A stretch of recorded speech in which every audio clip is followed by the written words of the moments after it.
오늘 우리에게 주신 하나님의 말씀은 사도행전 20장 25절부터 38절 말씀입니다. 사도행전 20장 25절부터 38절 말씀입니다. 한 목소리로 함께 읽도록 하겠습니다. 보라, 내가 여러분 중에 왕래하며 하나님의 나라를 전파하였으나 이제는 여러분이 다 내 얼굴을 다시 보지 못할 줄 아노라. 그러므로 오늘 여러분에게 증언하거니와 모든 사람의 피에 대하여 내가 깨끗하니 이는 내가 꺼리지 않고 하나님의 뜻을 다 여러분에게 전하였음이라. 여러분은 자기를 위하여 또는 온 양떼를 위하여 삼가라. 성령이 그들 가운데 여러분을 감독자로 삼고 하나님이 자기 피로 사신 교회를 보살피게 하셨느니라. 내가 떠난 후에 사나운 이리가 여러분에게 들어와서 그 양떼를 아끼지 아니하며 또한 여러분 중에서도 제자들을 끌어 자기를 따르게 하려고 어그러진 말을 하는 사람들이 일어날 줄을 내가 아노라. 그러므로 여러분이 일깨어 내가 3년이나 밤낮 쉬지 않고 눈물로 각 사람을 훈계하던 것을 기억하라. 지금 내가 여러분을 주와 및 그 은혜의 말씀에 부탁하노니 그 말씀이 여러분을 능히 든든히 세우사 거룩하게 하심을 입은 모든 자 가운데 기업이 있게 하시리라. 내가 아무의 은이나 금이나 의복을 탐하지 아니하였고 여러분이 아는 바와 같이 이 손으로 나와 내 동행들이 쓰는 것을 충당하여 범사에 여러분에게 모본을 보여준 바와 같이 수고하여 약한 사람들을 돕고 또 주 예수께서 친히 말씀하신 바 주는 것이 받는 것보다 복이 있다 하심을 기억하여야 할지니라. 이 말을 한 후 무릎을 꿇고 그 모든 사람들과 함께 기도하니 다 크게 울며 바울의 목을 안고 입을 맞추고 다시 그 얼굴을 보지 못하리라 한 말로 말미암아 더욱 근심하고 배에까지 그를 전송하니라. 아멘. 할렐루야. 주님께서 사랑하신 이 예배 자리에 나오신 우리 성도님들을 주님의 이름으로 사랑하고 축복합니다. 우리 옆에 계신 분들과 인사 나누겠습니다. 사랑합니다. 축복합니다. 사랑합니다. 축복합니다. 명절을 잘 보내셨습니까? 이번 명절은 일주일 내내 비가 와갖고 좀 어디를 야외를 돌아다니지 못한 그런 아쉬움이 좀 가득한 그런 때였던 것 같습니다. 특별히 이번 명절 때 좀 날씨가 많이 추워져 갖고 감기 환자들이 많이 생겼다라고 합니다. 우리 가족들도 이번 명절에 감기가 걸려가지고 많이 고생을 했는데 감기 조심하시고 또 옷차림과 따뜻한 물을 잘 마셔서 이 환절기를 잘 극복해 나가시기를 바랍니다. 여러분들 1등을 한다는 게 어떤 의미일까요? 어떤 한 분야에서 1등을 한다라고 하는 거 굉장히 어려운 일입니다. 정말 열심히 노력을 해갖고 1등을 해요. 너무 기쁘겠죠. 근데 한 번 1등을 하는 것보다 더 어려운 건 이 1등의 자리를 계속해서 지키는 것입니다. 정말 온 힘을 다해서 어찌어찌 해갖고 한 번은 1등을 내가 쟁취할 수 있다라고 해요. 하지만 지키는 게 여간 힘든 게 아니에요. 정말 최고의 자리에 있어서 그 자리를 오랫동안 지킨 사람일지라도 언젠가는 내려오게 되어 있고 또 언젠가는 내어줄 수 있기 때문에 항상 긴장하며 그 상태를 유지해야만 합니다. 그런데 한 사람이 그리스도인이 되는 게 이 1등이 되는 것보다 더 어렵습니다. 한 사람이 그리스도인이 되는 것. 하나님께서 한 영혼을 소중히 여기신다라고 말씀하셨는데 그 영혼을 하나님께로 인도하는 것. 그게 우리들에게 주어진 사명인데 그게 굉장히 어렵다라는 거예요. 그런데 이렇게 한 사람이 그리스도인이 되는 것보다도 한 사람이 평생 동안 그리스도인으로 사는 그것이 더 어렵습니다. 사실 그리스도인이 된다라고 하는 거 어떻게 보면 쉬운 일일 수도 있습니다. 예수 그리스도를 우리의 구주로 고백하고 또 그에 따른 삶을 살아간다라고 하는 것 쉬워 보입니다. 하지만 이게 생각보다 쉽지가 않지요. 그럼에도 불구하고 우리는 그리스도인입니다. 예수님의 그 피로 말미암아 피값으로 사신 그리스도인입니다. 그렇기 때문에 우리는 단 한시도 이것을 잊어서도 안 되고, 또 매일매일의 삶 가운데 우리가 나는 그리스도인입니다 라고 하는 것을 되뇌이며 그 삶을 살아가야 합니다. 그리스도인의 삶이란 한 번 갔다가 되돌아오거나 내 앞을 가로막고 있는 그 어떤 것이 있다라고 해서 멈춰서는 것이 아니라 언제나 앞으로 나아가야 하는 삶입니다. 비록 그 앞에 결박과 환난이 기다리고 있다라고 하더라도 말입니다. 바로 바울의 삶이 그런 삶이었고, 또 그가 그 복음을 전한 이들에게도 자신과 같은 삶을 살도록 권하고 있습니다. 우리는 지난주 바울의 이 고백을 들었죠. 24절 말씀입니다. 내가 달려갈 길과 주 예수께 받은 사명 곧 하나님의 은혜의 복음을 증언하는 일을 마치려 하면은 나의 생명조차 조금도 귀한 것으로 여기지 아니하노라.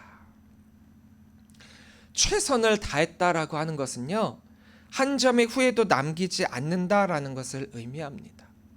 우리가 그리스도인으로 살아간다라고 하는 것은 바로 이런 최선을 다한 삶이라는 거예요. 자신에게 주어진 사명을 완수하기 위해서 우리 삶 가운데 가장 최고라 여기는 그 생명조차도 귀한 것으로 여기지 않는 그 모습으로 바울은 그 복음을 전파했다라는 거예요. 그만큼 하나님께 받은 은혜가 크고, 그만큼 하나님이 우리들에게 주신 그 복음의 가치가 크다는 것입니다. 우리도 그와 같은 것을 받게 되었으니 우리 역시도 바울과 같은 삶을 살아가야 되지 않겠습니까? 바울의 사명이 바로 우리의 사명으로입니다. 마치 사랑하는 자녀를 떠나는 부모처럼 교회를 향한 그의 사랑과 눈물이 오늘 본문의 이 말씀 가운데 가득 넘쳐나고 있어요. 바울의 관심은 오직 한 가지였습니다. 바로 복음이 온 세상에 전해지는 것. 내가 받은 그 복음이 나만 갖는 것으로는 너무나도 벅찰 수밖에 없어서 그것을 나만 끌어안는 것이 아니라 모든 이들에게 동일하게 주어지고 받게 되는 것. 그것이 바울의 관심이었죠. 생명이 나아지는 것, 그것이 바울의 사명이었고, 그것을 완수했고, 그랬기에 그가 지금 이 에베소 교회를 떠나는 가운데 애틋함을 가지고 에베소 교회 장로들에게 권면하고 있는 것입니다. 단순히 한 조직을 떠나는 게 아니에요. 그가 사랑하고 그가 영적으로 낳은 그 자녀들을, 영혼들을 떠나는 것입니다. 그래서 함께 부둥켜 안고 울고 있으며, 또 그래서 하나님께 부탁하며 떠나고 있는 것 아니겠습니까? 지금 이렇게 바울이 에베소 교회 장로들에게 권면하고 있는 이 장면을 보면서 우리 스스로도 내 자신에게 이렇게 물어볼 수 있어야 합니다. 우리 교회는 지금 생명을 낳고 있는가? 우리 성도는 지금 성도를 낳고 있는가? 왜냐하면 이것이 초대교회의 본질이요, 교회가, 성도가 나아가야 할 방향이기 때문입니다. 오늘 이 말씀을 통해 교회와 성도는 생명을 낳는 존재로 부름받았다라고 하는 이 사실을 다시 한번 깨닫게 되기를 간절히 소망합니다. 25절부터 27절 말씀입니다. 보라, 내가 여러분 중에 왕래하며 하나님의 나라를 전파하였으나 이제는 여러분이 다 내 얼굴을 다시 보지 못할 줄 아노라. 그러므로 오늘 여러분에게 증언하거니와 모든 사람의 피에 대하여 내가 깨끗하니 이는 내가 꺼리지 않고 하나님의 뜻을 다 여러분에게 전하였음이라. 하나님 나라를 전파한다라는 것은요, 하나님의 뜻을 전하는 거예요. 그러니까 우리가 복음을 전한다라고 하는 제1 원리는 하나님의 뜻을 전하는 것이고, 제2 원리는 그 하나님의 뜻이 우리를 구원하시는 것에 있다라는 것. 제3 원리는 그러기 위해서 예수 그리스도 독생자 아들을 이 땅에 보내셨다라고 하는 것이요, 제4 원리는 그 예수를 우리가 믿을 때 구원함을 받을 수 있다라는 겁니다. 마지막으로 제5 원리는 바로 우리가 그렇게 구원함을 받았다라고 한다면 구원받은 자로서의 삶을 이 땅 가운데 하나님 곁으로 돌아가는 그날까지 끝까지 붙들며 살아가야 된다라는 것입니다. 우리는 하나님의 말씀을 듣고 믿어 구원에 이릅니다. 하지만 하나님의 그 우리를 구원하시기 위한 그 말씀은 언제나 좋은 말만 있었던 것은 아니에요. 지난주에 말씀드렸다시피 우리는 괜찮아, 다 잘 될 거야 라고 하는 이런 위로 섞인 희망찬 신앙인의 모습으로만 살아갈 수 없다라고 했습니다. 우리가 복음을 받아들이고 또 그 복음을 전하여 나아가는 그 삶에는 반드시 고난이 있기 때문이라고 했죠. 고난 없는 영광은 없다라고 했어요. 우리가 이 복음을 붙잡고 있는 한 이 복음으로 인한 그 영광은 반드시 고난을 수반하게 되어 있습니다. 그런데 하나님이 우리들에게 주신 이 복음은요, 우리들에게 늘 달콤한 말만 주시지 않아요. 예수 그리스도의 피값으로 산 우리의 구원이잖아요. 예수를 믿음으로 말미암아 우리가 구원함을 받을 수 있다라고 했잖아요. 얼마나 귀한 말씀이고 얼마나 좋은 말씀이고 또 우리의 생명을 살리는 얼마나 귀한 말씀입니까? 하지만 하나님의 말씀 중에는 우리가 듣기 싫은 말이 참 많이 있어요. 우리의 죄를 지적하는 말씀도 있고요. 우리의 마음을 바늘로 찌르듯 다 콕콕콕콕 쑤시는 말씀이 너무나도 많이 있단 말이에요. 그렇기 때문에 그 말씀을 들을 때 우리는 참 꺼려지는 게 많이 있죠. 죄를 말하지 않는 복음이란 없습니다. 이 죄의 부분을 먼저 해결하지 않고는 구원에 이를 수 없거든요. 그 다음 단계로 갈 수가 없습니다. 그래서 바울은 복음을 전할 때, 복음을 선포할 때 반드시 이 죄에 대한 부분을 다뤘다란 말이에요. 흔히 사람들은 쓴소리는 싫어하죠. 쓴소리를 싫어합니다. 싫은 소리를 싫어해요. 나를 북돋아주고 영광스러운 이야기와 복을 받으라라고 하는 이 말에 우리는 너무 심취되어 있어요. 교회 이 자리는, 이 강단의 자리는, 선포의 자리는 복을 비는 자리가 아니에요. 성도의 삶을 살아갈 때 받게 되는 복은 부스러기라고 했어요.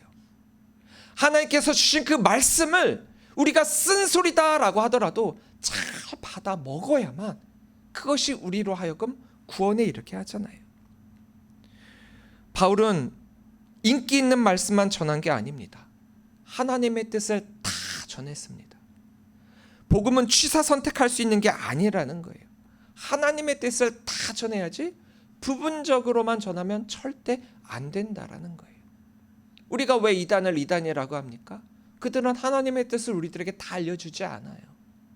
우리의 부족한 부분, 간질간질한 부분, 그 궁금해하는 부분, 그 부분들만 살짝 건드리면서 달콤하게 속삭이거든요.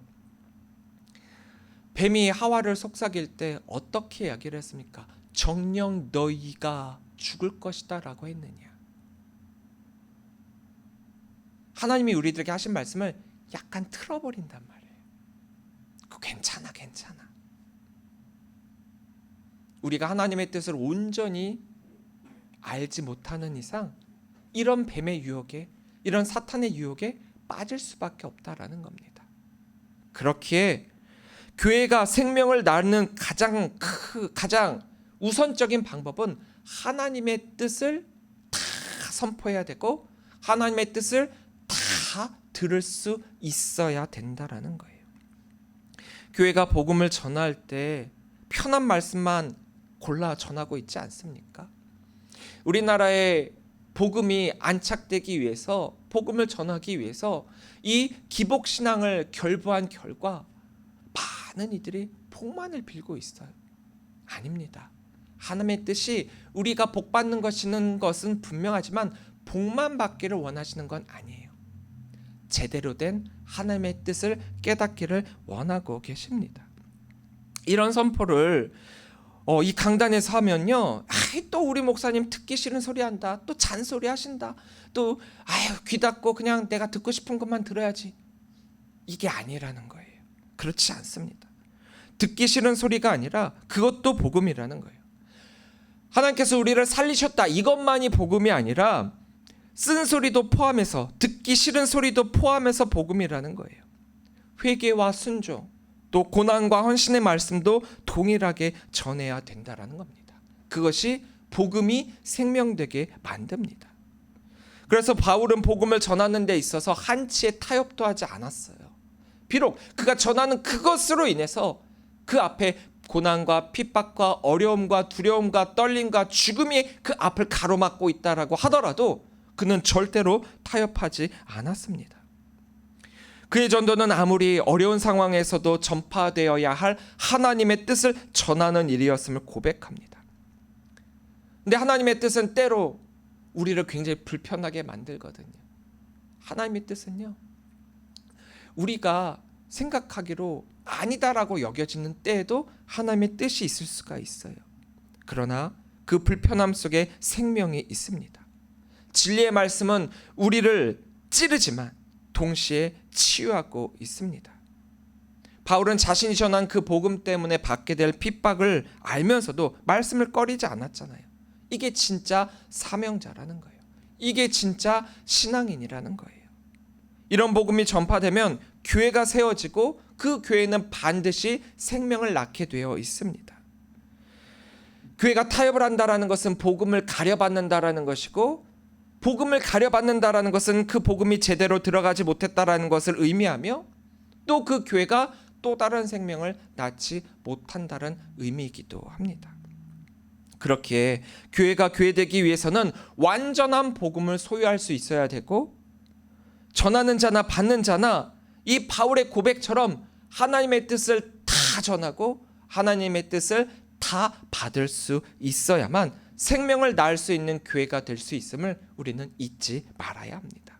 28절입니다. 여러분은 자기를 위하여 또는 온 양떼를 위하여 삼가라. 성령이 그들 가운데 여러분을 감독자로 삼고 하나님이 자기 피로 사신 교회를 보살피게 하셨느니라.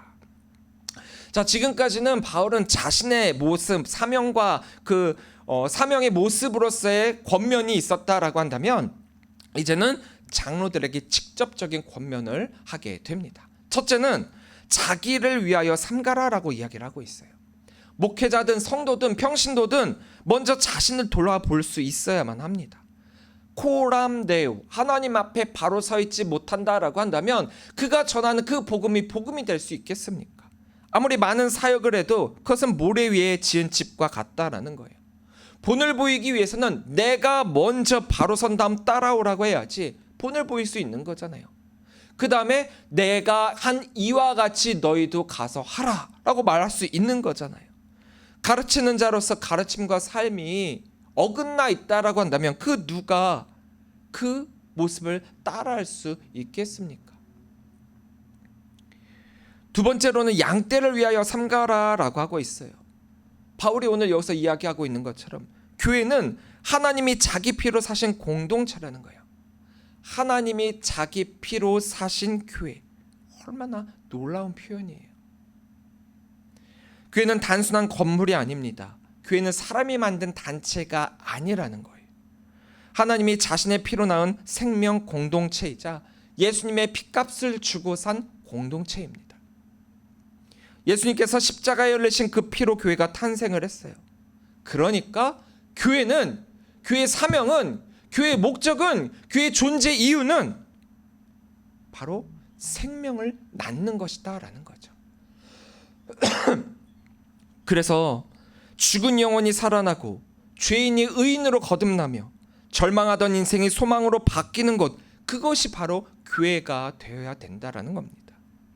교회가 생명을 낳아야지 낳은 그 생명을 죽음으로 몰아넣어서 되겠습니까? 근데 요즘 교회가 많이들 참 안타깝게들 생명을 낳는 게 아니라 낳은 생명을 자꾸 죽이고 있어요. 한 명의 생명을 낳는 게 얼마나 어려운데 어렵게 낳은 그 생명을 나몰라라 하고 있다라는 거죠. 아니, 도리어 그 생명을 다시 죽이고 있어요. 이 땅에 많은 교회가 있지만 생명을 낳는 교회가, 그래서 부흥하고 성장하는 교회가, 그래서 하나님의 뜻을 함께 가득 차게 이뤄나가는 교회가 얼마나 될까요? 그게 참 마음이 아프더라고요. 눈에 보이는 양적 성장은 정말 많이 이루었습니다. 비록 우리가 2000년대에 일어나면서 그 눈에 보이는 숫자조차 많이 줄어들고 있긴 하지만 그래도 감사한 것은 그럼에도 불구하고 교회는 성장하고 있다라는 거예요. 그런데 그 성장이 생명을 살리는 성장인지, 생명을 낳는 성장인지, 생명을 죽이는 성장인지, 내가 있는 이 교회가 생명을 낳는 교회가 되도록 우리는 그 교회를 보살필 수 있어야 합니다. 29절부터 30절입니다. 내가 떠난 후에 사나운 일이까 여러분에게 들어와서 그 양떼를 아끼지 아니하며 또한 여러분 중에서도 제자들을 끌어 자기를 따르게 하려고 어그러진 말을 하는 사람들이 일어날 줄을 내가 아노라. 자, 바울은 여기서 이단과 거짓 교사에 대해 주의하라고 말하고 있죠. 어쩌면 자기가 떠난 이후에 이 에베소 교회에 대한 걱정으로 가장 큰 부분이 바로 여기에 있어요. 바울이 전한 그 복음 이외에 다른 것이 교회에 들어와서 이들을 현혹할까 봐. 교회는 항상 외부의 공격과 내부의 공격을 방비할 준비를 하고 있어야 합니다.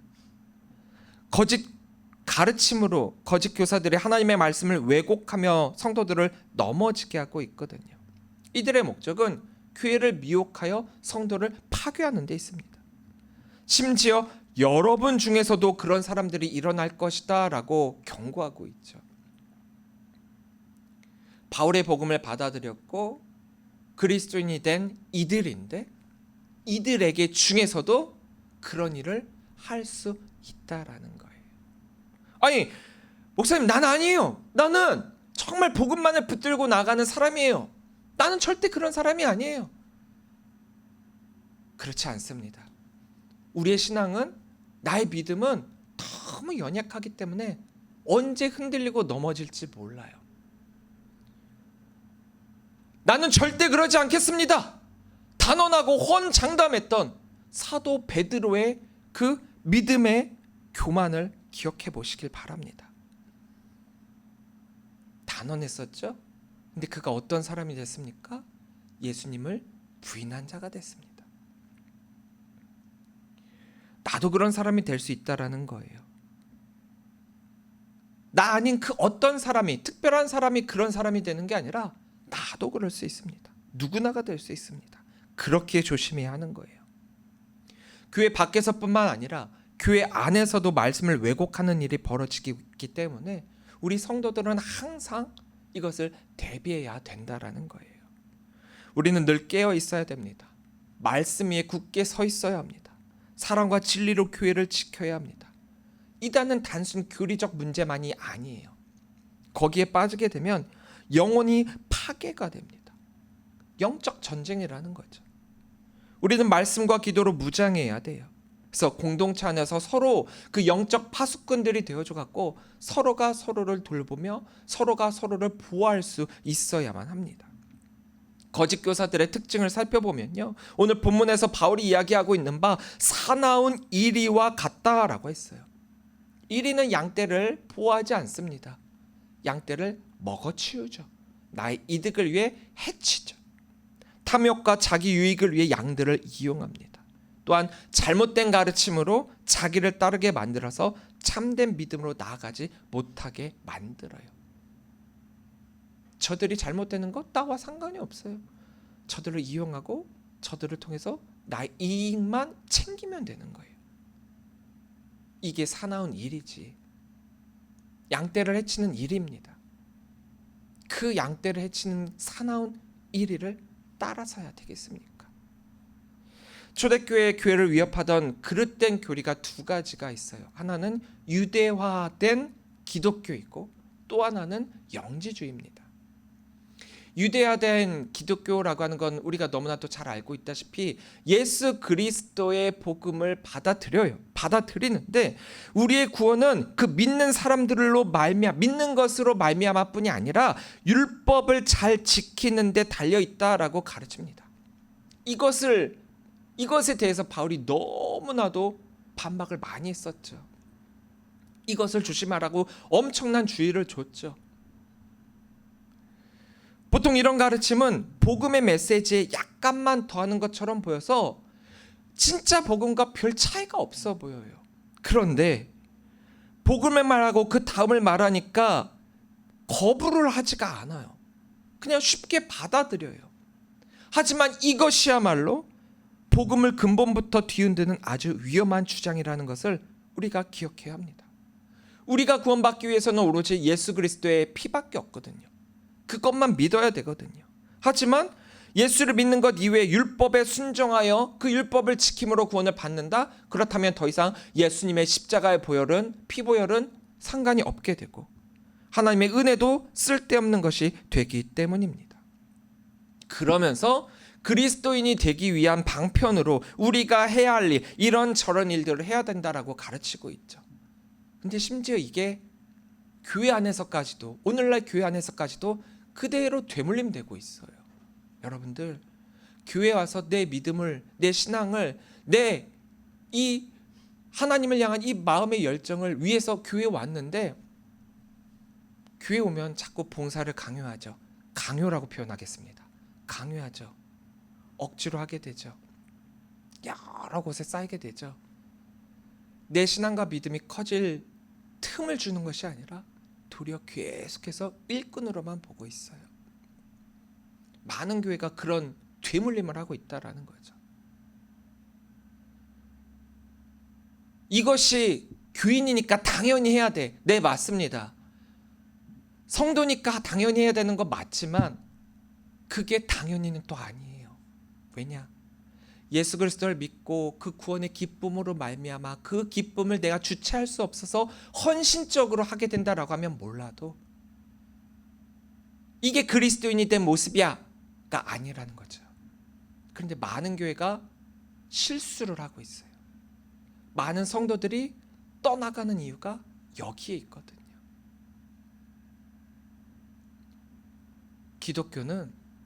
기독론은 예수님 한 분으로 구원받는다. 그것으로 그리스도인이 된다라는 거예요. 구원받기 위한 다른 것, 그리스도인이 되기 위한 다른 것, 그것이 우리들에게 필요하지 않습니다. 저도 예전에 그리스도인으로서의 삶을 살기 위해서 이런 것들을 해야 됩니다라고 말씀드린 적이 있어요. 하지만 그것과 이것은 좀 차이가 있어요. 어떤 차이냐? 순서적 차이라는 거예요. 이런 것들이 하나님의 은혜에 덧붙여 추가로 요구되는 것이다 라고 한다면 그건 복음이 아니거든요. 복음이 우리들에게 주어지고 그 복음으로 말미암은 너무나도 감격이 내 안에 가득 차고, 하나님의 은혜는 우리에게 무언가를 강요하지 않습니다. 무언가를 요구하지 않습니다. 은혜를 받기 위한 전제 조건도 아닙니다. 은혜를 받고 난 다음에 그 뜨거움으로 우리가 헌신하는 거예요. 그게 그리스도인 됨이라는 거죠. 이 점을 우리는 헷갈려서도 오해해서도 안 된다라는 거예요. 저도 그리스도인이 되었기 때문에 해야 할 사명에 대해서 말씀드린 것이지 그리스도인이 되기 위한 의무는 아니라는 거예요. 우리가 구원받기 위해 필요한 것은 아니라는 것, 이것을 우리는 잊지 말아야 합니다. 그렇게 더불어 말씀드리자면 직분도 마찬가지라는 거예요. 사람들은 희한하게 이 직분에, 교회 와갖고 직분에 굉장히 매달리는 경우가 참 많이 있어요. 직분 중요합니다. 우리들에게 주어진 직분은요, 사명이에요. 집사나 권사나 장로의 직분은 사명입니다. 근데 사람들은 자꾸 이걸 우리의 구원의 방편으로 여겨요. 아, 장로가 되면 더 큰 것을 받게 될 거야. 아, 권사가 되면 더 큰 걸 받게 될 거야. 아니라는 거죠. 그리스도인의 인으로서의 사명과 관련된 것이지 이것이 우리의 믿음도 아니고 우리의 구원의 문제와 관련된 것도 아니고 이것이 우리의 신앙적 위치를 나타내는 것도 아님을 잊지 말아야 됩니다. 이 직분 때문에 믿음이 더 좋아졌다? 저는 어떤 케이스도 이걸 잘 못 본 것 같아요. 직분이 주어지면 이 직분 때문에 믿음이 깎이는 경우를 더 많이 봤고요. 이 직분 때문에 교회를 떠나는 분들도 또 더 많이 봤어요. 희한하죠. 아이러니하죠. 직분은 사명으로 더 열심히 나에게 주어진 것을 행하라, 이건데 사람들은 그것을 자꾸 어떤 세상적 위치와 동일시 여기며 그것을 다른 사람에게 나타낼 나의 믿음의 척도로 여기고 있다라는 거예요. 가장 큰 건 장로가 될 때 가장 큰 문제가 있더라고요. 어떤 교회는 이 장로로 피택되지 못함으로 인해 가지고 교회에 큰 혼란을 만드는 경우도 있더라고요. 가장 가깝게는 우리 옆 지방에서도 그런 일들이 또 있더라고요. 그래서 많은 목사님들이 함께 기도하고 있어요. 장로가 뭡니까? 제가 목사가 된 건 이 목사라는 타이틀이 주는 거룩함으로, 이 거룩한 부담감으로 사역을 감당하라지, 목사 그 자체가 저의 믿음과 신앙을 나타낸 척도는 아니잖아요. 제가 지난주에 말씀드렸다시피 처음엔 몰랐기에 갔던 길이에요. 하지만 이제는 알면서도 가는 길이 된 까닭은 이것이 나에게 주어진 사명이니까. 영적인 차원을 다룬다는 거 굉장히 어려워요. 영지주의라고 하는 게 나쁜 것은 아닙니다. 나쁜 게 아닌데 너무 극으로 치쳐지다 보니까 이것이 우리들에게 이렇게 이야기를 해요. 영은 선한 것이고 육은 악한 것이다. 육체의 몸을 입고 있는 우리 이거는 되게 안 좋은 거니까 우리가 영적인 성장을 위해서 그것을 향해 나아가라. 육적인 세상 일에는 관심도 두지 말아라. 너의 구원을 위해서 너의 영적인 그 사건에만 앞장서서 나아가라. 영적인 요구와 영적인 생활만을 강조를 하고 있다는 거예요. 하지만 예수님이 우리들에게 분명히 말씀하셨거든요. 우리가 최종적으로 꿈꿔야 될 하나님 나라, 저 천국은 영적인 나라이면 틀림없지만 이 땅 위에 임한 하나님의 나라, 그 삶을 위해서 너희가 이 세상을 변화시켜라. 빛과 소금으로서의 역할을 잘 감당해라. 예수님은 어느 한순간도 우리들에게 이 세상과 신경 끊고 살아라라고 말씀하신 적이 없다라는 말이에요. 근데 영지주의는 우리들에게 이렇게 이야기를 해요. 그런데 이 이야기가 어떤 한때만 잠깐 유행하고 없어지는 게 아니라 참 희한하게도 주기적으로 나타나고 있어요. 오늘날에도 이 영지주의에 빠져가지고 육적인 것에 대해서 사탄이라고, 악한 것이라고 세상에 관여하는 것을 정말 터부시하는 그런 경우가 너무나도 많이 있죠. 오늘날도 교회 안에 머물러 있는 이 영지주의를 주의해야 돼요. 영지주의는 단순히 영적 영역만을 다루는 것도 아니고 단순히 영적 자만만을 의미하는 게 아닙니다. 이거는 공동체를 무너뜨리는 거예요. 교회 안에서 많은 분들이 새신자와 초신자들을 훈련시킨다고, 그 이미 몇십 년씩 신앙생활 하셨던 분들이 그분들을 가르친다라고 했던 훈계들이 때로는 그분들이 볼 땐 영적 자만으로 보이고 또 이 영적 공동체를 메마르게 만들어 버리거든요. 성령의 이끄심을 받지 못하도록 만듭니다. 교회가 교회되지 못하게 만들어요. 영과 육은 하나입니다. 왜 예수님께서 육신의 몸을 입고 이 땅에 오셨는지를 우리가 기억해야 돼요. 별개가 아니에요. 영적 성숙이 곧 육적 성숙임을 잊지 말아야 됩니다. 영적으로 깨어 기도하고 육적으로 이 세상을 변화시켜야 된다는 거죠. 그것을 위해 우리가 부름을 받았고 그것을 위해 우리가 복음을 선포하고 있는 것입니다. 31절입니다. 그러므로 여러분이 일깨어 내가 3년이나 밤낮 쉬지 않고 눈물로 각 사람을 훈계하였던 것을 기억하라. 사도 바울이 3년 동안 에베소에 머물러 하셨던 일이 무엇입니까? 바로 복음을 전했죠. 눈물로 가르쳤습니다.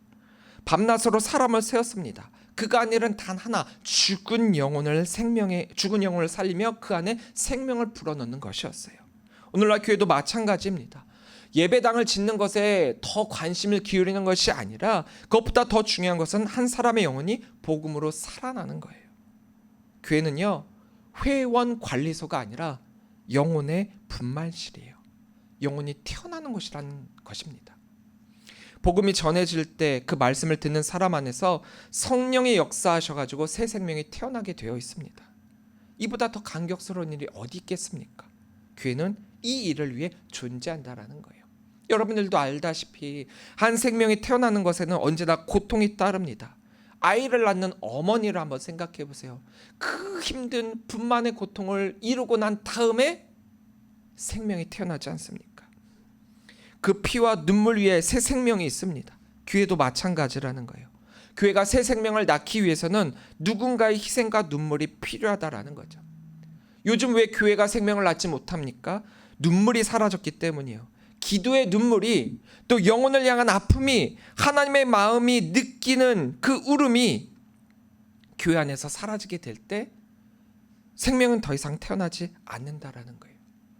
예배는 있는데 출산이 없고요. 프로그램은 있는데 회개는 없어요. 소음은 있는데 눈물이 없습니다. 요즘 많은 교회들의 현실이라는 거예요. 교회는 눈물로 세워지고 눈물로 생명을 낳습니다. 그 눈물이 우리 안에 다시 회복되기를 바라야 돼요. 교회가 생명을 낳는 공동체다라고 한다면 성도는 그 교회가 이루고 있는 그 모습 그대로 한 사람 한 사람을 이루고 있음을 통한 영적 산모예요. 성도는 단지 신앙생활을 잘하는 사람이 아니라 다른 성도를 낳는 산모입니다. 예수님께서 말씀하신 너희는 가서 모든 민족을 제자를 삼으라, 우리들에게 마지막 명령을 하셨는데 이 말씀을 바꿔서 이야기하면 너희가 성도를 낳으라라는 말씀이에요. 전도는 교회의 일이 아니라 성도의 생명작용이라는 겁니다. 즉 아이를 낳는 것이 우리들에게 있어서 굉장히 자연스러운 것이듯 성도가 또 다른 성도를 낳는 게 자연스러워야 된다라는 거죠. 전도는 출산의 기쁨입니다. 한 영혼이 새롭게 되어지는 그 현상, 그 현장에 하나님께서는 저와 여러분들이 함께하기를 바라시고 계세요. 35절입니다. 범사에 여러분에게 모본을 보여준 바와 같이 수고하여 약한 사람들을 돕고 또 주 예수께서 친히 말씀하신 바 주는 것이 받는 것보다 복이 있다 하심을 기억하여야 할지니라. 주는 것이 받는 것보다 복이 있다. 이 말이 복음서에는 나와 있지 않아요. 예수님께서 이와 대꾸를 이룬 말씀을 하신 적은 없지만 이것은 예수님의 말씀이면 틀림없죠. 복음서가 예수님의 모든 말씀을 적은 것은 아닙니다. 예수님도 말씀하셨다시피 이 성경은요, 모든 것을 적은 게 아니라 그 중에서 가장 필요한 것들을 적은 건데, 이와 대꾸까지는 아니지만 비슷한 말씀을 누가복음 6장 38절에서도 이렇게 말씀하셨거든요. 주라, 그리하면 너희에게 줄 것이니 곧 후이되어 누르고 흔들어 넘치도록 하여 너희에게 안겨주리라. 주라고 하고 있어요. 생명을 낳기 위해 주라. 성도는 주는 사람이에요. 시간을 주고 사랑을 주고 말씀을 주고 용서를 주는 사람입니다. 오늘날 많은 교회가 왜 생명을 잃어가고 있는가? 주는 게 아니라 자꾸 받으려고만 하기 때문이죠. 난 은혜를 받겠습니다. 내가 무슨 은혜를 받을 수 있을까? 무엇이 나를 만족시킬 수 있을까? 이런 것으로는 생명을 낳을 수 없다라는 거죠. 물론 은혜 받는 거 중요하고 또 내가 만족할 수 있는 거 중요하지만 성도가 성도를 낳기 위해서는 받는 게 아니라 줄 수 있어야 된다라는 거예요. 사랑하는 성도 여러분, 교회는 생명을 낳고 성도는 또 다른 성도를 낳을 수 있어야 합니다. 그것이 하나님의 부르심입니다. 교회가 생명을 낳을 때 하나님은 기뻐하시고 성도가 성도를 낳을 때 하나님이 기뻐하십니다. 우리 교회가 생명을 낳는 교회가 되기를 간절히 소망합니다. 우리 성도님들이 또 다른 성도를 낳을 수 있는 성도님들이 되시기를 간절히 소망합니다. 한 영혼을 품고 우리가 함께 기도하고 그 영혼이 예수 안에 다시 태어나도록 하나님께서 여러분들을 사용하시기를 간절히 소망합니다. 그게 교회의 존재 목적이요, 성도가 성도됨을 이루는 방법입니다. 그럴 때 우리 교회는 생명을 낳는 교회가 되고 우리 성도는 성도를 낳는 성도가 될 것입니다. 바울이 바로 그러한 권고와 당부와 권면의 말씀을 오늘 가장 사랑하는 에베소 교회 장로들에게 하고 있는 것처럼 이 말씀이 오늘날 우리들에게 주어질 때 우리 역시도 그 말씀을 붙들고 나아가 세상을 향해 우리 교회가 할 수 있는 생명을 낳는 일, 우리 성도가 할 수 있는 또 다른 성도를 낳는 그 일에 앞장서 나아가며 하나님의 기쁨이 되시기를 주님의 이름으로 간절히 축원합니다. 기도하겠습니다.